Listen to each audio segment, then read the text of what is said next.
बिस्मिल्लाहिर्रहमानिर्रहीम। अस्सलाम वालेकुम। हमने नाइन्थ की केमिस्ट्री का चैप्टर नंबर 1 और उसका जो आज टॉपिक है फार्मूला मास, उसका आगाज़ करना है। इस टॉपिक का जो फर्स्ट पार्ट था वो था मॉलिक्यूलर मास, उसको हमने डिस्कस कर लिया है। आज जो हम डिस्कस करेंगे वो फार्मूला मास डिस्कस करेंगे। ठीक है, जैसे कि हमने पहले भी डिस्कस किया कि जो हमारे पास एन कंपाउंड होता है उसको हम फार्मूला यूनिट से ड्राइव करते हैं, उसको हम फार्मूला यूनिट से रिप्रेजेंट करते हैं। ठीक है, तो एक छोटा सा डिफरेंस देख लेते हैं कि कंपाउंड और मॉलिक्यूल में क्या डिफरेंस है। ठीक है, अब जिन एटम्स के दरमियान आयनिक बॉन्ड होता है, यानी जो एटम्स आयनिक बॉन्डिंग शो करते हैं उनको हम कंपाउंड कहते हैं, और जिन एटम्स के दरमियान कोवलेंट बॉन्ड मौजूद हो, यानी जो एटम्स आपस में कोवलेंट बॉन्ड से जुड़े होते हैं, उनको हम मॉलिक्यूल कहते हैं।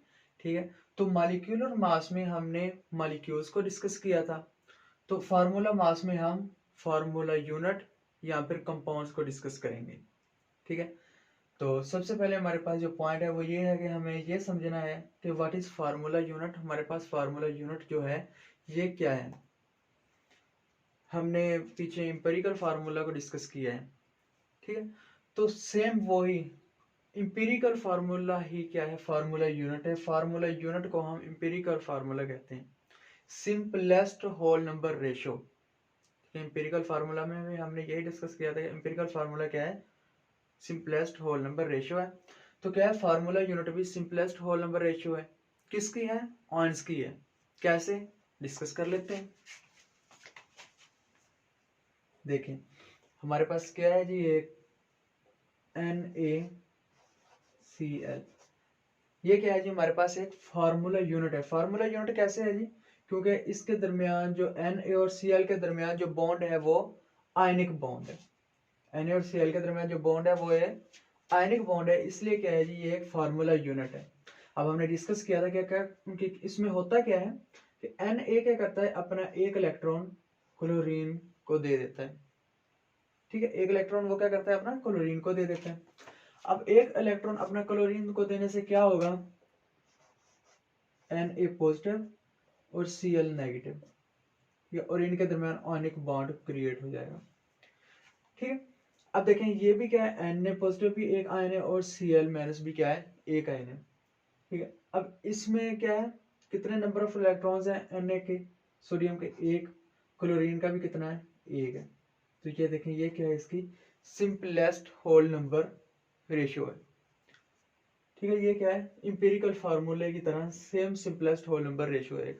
इसी तरह एक और एग्जांपल है MgCl2, इसमें भी क्या है, होल नंबर रेशियो।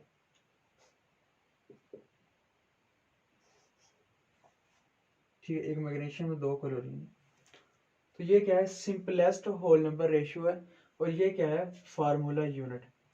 यानी फार्मूला यूनिट हम सिंपल ये कह सकते हैं कि ये क्या है, एक सिंपलेस्ट होल नंबर रेशियो है। ठीक है, यहाँ तक तो क्लियर हो गया। आगे हम डिस्कस करते हैं एटॉमिक मास को। हमने पीछे डिस्कस कर लिया था प्रीवियस लेक्चर में, तो इसकी डेफिनेशन को हम देख लेते हैं। Sum of atomic masses of all the atoms present in one formula unit of substance. ठीक है, सब्सटेंस में हमने डिस्कस कर लिया था प्योर फॉर्म, यानी जिसमें क्या हो, एक ही तरह के एटम्स मौजूद हों।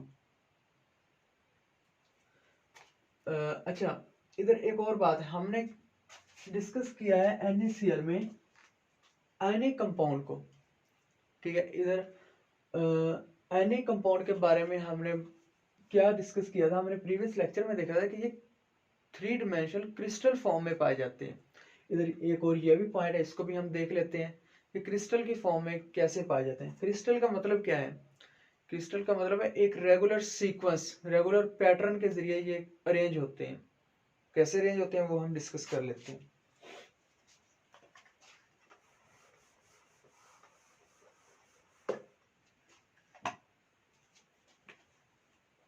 देखिए NaCl पॉजिटिव नेगेटिव, देखिए ये Na ये Cl है। Na पे क्या चार्ज है, पॉजिटिव है, Cl पे नेगेटिव।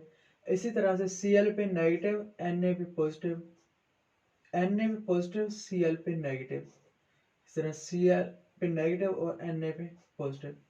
ठीक है, तो इस तरह से ये एक पैटर्न में, एक सीक्वेंस में मौजूद होती हैं, क्रिस्टल फॉर्म में मौजूद होती हैं। क्रिस्टल फॉर्म कैसे? एक सीक्वेंस होता है, जैसे कि ये देखें, पॉजिटिव नेगेटिव के दरमियान अट्रैक्शन होगी, इस पॉजिटिव और नेगेटिव के दरमियान अट्रैक्शन होगी, इस तरह इस पॉजिटिव और नेगेटिव के दरमियान अट्रैक्शन होगी, इस तरह इसके दरमियान, इनके दरमियान।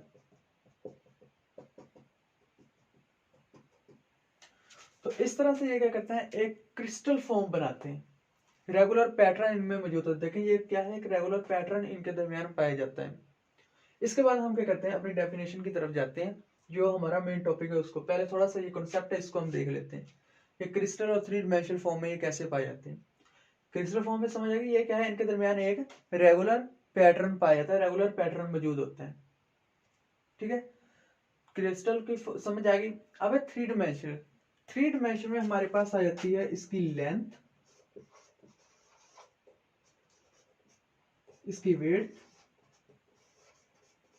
और साथ में क्या आ जाता है, इसकी डेप्थ। ठीक है, तो अब देखें, हर चीज क्या करती है जो हमें नजर आती है, उसकी लेंथ भी है, विड्थ भी है और डेप्थ भी है। इवन के ये हमारे पास देख लो पॉइंटर है, इसकी लेंथ भी है हमारे पास, ठीक है, इसकी विड्थ भी है और इसकी क्या है, डेप्थ भी है। और इसी तरह से ये देखें, ये इसकी लेंथ, विड्थ और ये क्या है, इसकी डेप्थ। तो इस तरह से ये क्या कहते हैं, थ्री डिमेंशनल क्रिस्टल फॉर्म में पाए जाते हैं, जो एनिक कंपाउंड होते हैं। ठीक है, इस बात की समझ आ गई। चलें जी, अब हम अपने टॉपिक की तरफ चलते हैं, जो हमने इधर बात करनी है।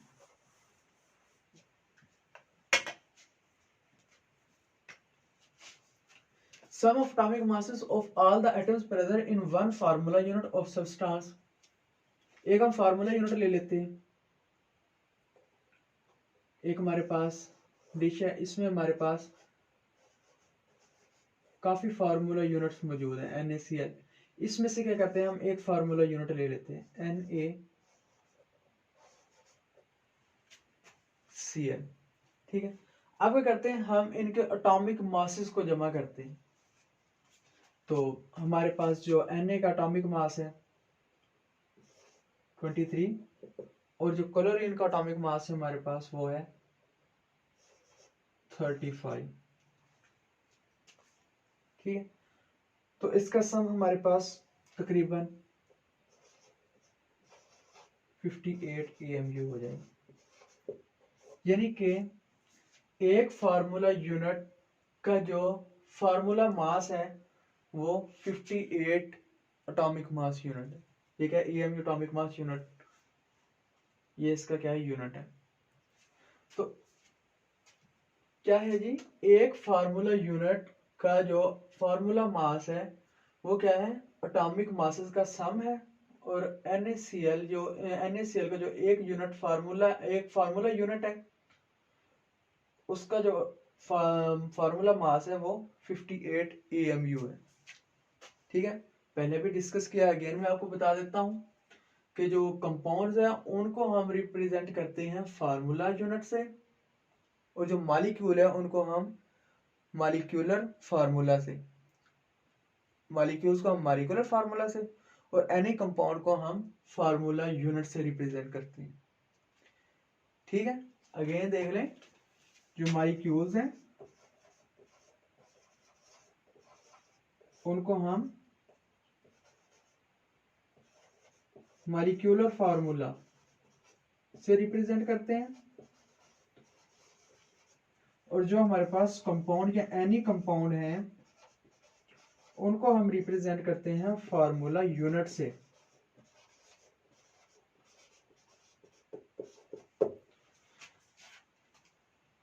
ठीक है, तो अगेन इसकी डेफिनेशन देख लें, sum of atomic masses of all the atoms present in one formula unit of substance. ये एक सब्सटेंस है, ठीक है, ये डिश है हमारे पास, इसमें क्या है, टोटल NaCl पाए जा रहे हैं, फार्मूला यूनिट्स मौजूद हैं। ये सब्सटेंस क्योंकि इसमें प्योर है, कोई और फार्मूला यूनिट इसमें मौजूद नहीं है, सिर्फ NaCl नमक हमारे पास सॉल्ट मौजूद है। ठीक है, तो सब्सटेंस के फार्मूला यूनिट में मौजूद तमाम एटम्स, देखिए इसमें 2 एटम्स हैं, 2 से ज्यादा होते तो उनको भी हम उनके अब एटॉमिक मास कलेक्ट कर लेते हैं। हमारे पास एक एग्जांपल है, वो हम अभी करते हैं। तो क्या है, तमाम एटम्स के एटॉमिक मासेस के मजमूए को, ठीक है, इनके मजमूए को क्या कहते हैं, फार्मूला मास कहते हैं। इसकी एग्जांपल देख लेते हैं, एक एग्जांपल है हमारे पास इसकी, उसको भी साथ में कर लेते हैं।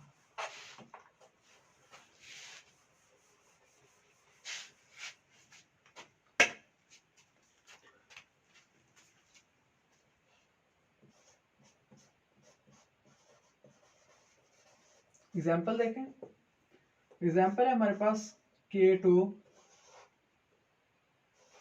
Potassium sulphate K2SO4। ठीक है, ये क्या है, हमारे पास एक फार्मूला यूनिट है।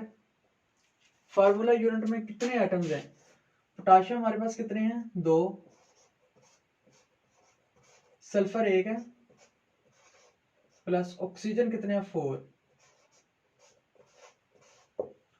अब एटॉमिक मासेस हमारे पास गिवन डाटा में मौजूद हैं कि इसका कितना है, पोटेशियम का कितना है, सल्फर का कितना है और ऑक्सीजन का हमारे पास कितना है। तो जो हमारे पास पोटेशियम का है एटॉमिक मास, वो है हमारे पास 39। ठीक है, सल्फर का जो एटॉमिक मास है वो है हमारे पास 32 प्लस 4, और ऑक्सीजन का हमें मालूम है कि इसका एटॉमिक मास 16 है। ठीक है, ये कितना बन जाएगा, 78 प्लस 32 और प्लस ये कितना हो जाएगा, 64। ठीक है, इसका सम कितना हो जाएगा,